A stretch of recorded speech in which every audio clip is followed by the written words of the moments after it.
Kehidupan Rasulullah diwarnai dengan banyak sahabat yang mempunyai sifat dan kebiasaan berbeda-beda. Salah satunya adalah sahabat Nuaiman yang dikenal konyol, cerdik, dan sering membuat Rasulullah tertawa terpingkal. Nuaiman sendiri bernama lengkap Nuaiman bin Amr bin Rafa'ah yang merupakan sahabat dari kaum Ansyar. Artinya, Nuaiman merupakan seorang penduduk asli kota Madinah. Tingkah Nuaiman seringkali menghibur Rasulullah, tetapi tidak jarang pula membuat Rasulullah kesal. Sebab, Nuaiman merupakan sahabat yang doyan meminum arak dan beberapa kali tertangkap basah oleh Nabi. Ketika terciduk, biasanya Nuaiman akan mendapat hukuman. Namun karena sifatnya yang ngeyel, hukuman yang sering ia dapat tidak membuatnya kapok. Hingga suatu ketika setelah berkali-kali mengulangi perbuatannya, Nuaiman mendapat ancaman hukuman yang sangat berat dari Nabi dan akhirnya ia mau bertaubat.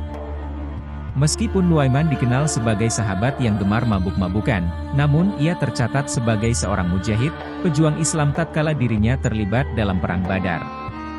Dikisahkan pula bahwa pada suatu waktu Nuaiman diajak oleh Sayyidina Abu Bakar As-Siddiq untuk pergi ke negeri Syam. Ketika itu sebelum keberangkatannya, Abu Bakar As-Siddiq mendatangi Rasulullah untuk memohon izin mengajak dua sahabat untuk ikut berdagang dengannya. "Ya Rasulullah, saya ingin meminta izin untuk mengajak dua sahabat ikut berdagang ke negeri Syam, yakni Nuaiman dan Suwaibit bin Harmalah," tutur Abu Bakar, yang kemudian diizinkan mereka oleh Rasulullah untuk bepergian. Sesampainya di negeri Syam, semua dibagikan tugasnya masing-masing. Salah satunya Suwaibit bin Harmalah yang ditugaskan menjaga perbekalan, karena dikenal sebagai orang yang sangat amanah. Saat Sayyidina Abu Bakar As-Siddiq sedang pergi berniaga, dan Suwaibit menjaga makanan, datanglah Nuaiman kepada Suwaibit di waktu siang mengatakan bahwa dirinya telah merasa lapar. "Wahai Suwaibit, aku sudah lapar, maka berikanlah saya sepotong roti untuk saya makan saat ini," ujar Nuaiman. Namun, permintaan tersebut tidak diwujudkan oleh Suwaibit, karena dirinya yang begitu kuat dalam mengemban amanah memilih menunggu Sayyidina Abu Bakar As-Siddiq datang. Mendengar jawaban Suwaibit, lantas Nuaiman langsung mengancamnya, "Berikan aku sepotong roti itu, atau kau akan kuberikan pelajaran." Namun tetap saja, Suwaibit tetap bersikukuh menjaga amanah dari Sayyidina Abu Bakar As-Siddiq dan tidak memberikan sepotong roti itu kepada Nuaiman. Nuaiman pun bergegas pergi ke pasar, kemudian berusaha untuk mencari tempat yang menjual hamba sahaya di sana. Saat Nuaiman berhasil menemukan penjual yang dimaksud, ia langsung menanyakan satu persatu dari hamba sahaya tersebut yang ternyata berkisar dari harga 100 hingga 300 dirham. Kemudian, ia mengatakan kepada penjual hamba sahaya itu, "Aku juga punya hamba sahaya, namun hanya saya jual 20 dirham, murah," katanya. Mendengar tutur pernyataan dari Nuaiman tersebut, si penjual tak lantas percaya karena harganya yang sangat murah.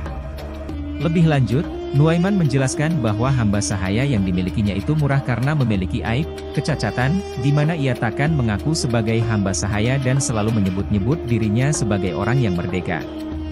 Hingga akhirnya semua orang berkumpul untuk membeli hamba sahaya yang dimaksudkan oleh Nuaiman. Tak disangka, ternyata Nuaiman malah mengarahkan mereka kepada Suwaibit yang tak lain adalah sahabatnya sendiri. Nuaiman pun menerima uang sebesar 20 dirham, kemudian disusul dengan penangkapan Suwaibit sebagai hamba sahaya yang dimaksudkan oleh Nuaiman. Ketika ditangkap, Suwaibit berteriak, "Aku bukan hamba sahaya. Aku orang merdeka." Namun, teriakan itu ditanggapi oleh sekumpulan orang yang menangkapnya, "Kami sudah tahu kekuranganmu." Mereka yang menangkap Suwaibit terus menghiraukan teriakan darinya sambil membawa Suwaibit dan menjualnya ke pasar. Selepas itu, Nuaiman menjadi orang yang memegang uang banyak. Ia menggunakannya untuk membeli makanan, minuman, hingga hadiah untuk Rasulullah. Tak lama kemudian, Sayyidina Abu Bakar As-Siddiq pun pulang dan kebingungan karena dirinya tak menemukan Suwaibit dimanapun. Dengan mudahnya dan penuh kejujuran, Nuaiman pun berkata, "Sudah saya jual, wahai Abu Bakar." Mengetahui hal itu, lantas Sayyidina Abu Bakar As-Siddiq tertawa dan menanyakan apa yang sebenarnya terjadi. Nuaiman pun menceritakan semuanya secara detail hingga titik di mana Suwaibit yang notabene sebagai sahabatnya sendiri akhirnya ia jual. Hingga akhirnya Sayyidina Abu Bakar As-Siddiq pun langsung bergegas ke pasar dan membeli kembali Suwaibit, hingga ia bebas kembali sebagai orang yang merdeka. Sepulangnya mereka ke Madinah, kisah ini diceritakan kepada Rasulullah. Maka, ketika diceritakan kisah Nuaiman tersebut, Rasulullah tertawa sejadi-jadinya hingga gigi geraham beliau tampak terlihat jelas di depan para sahabat. Hingga setahun berlalu dari kisah tersebut, Rasulullah selalu menceritakan ulang kisah Nuaiman kepada siapapun tamu yang datang kepadanya. Demikian sedikit kisah tentang sosok Nuaiman bin Ibnu Amr bin Rafa'ah yang selalu membuat Rasulullah tertawa saat berada di dekatnya.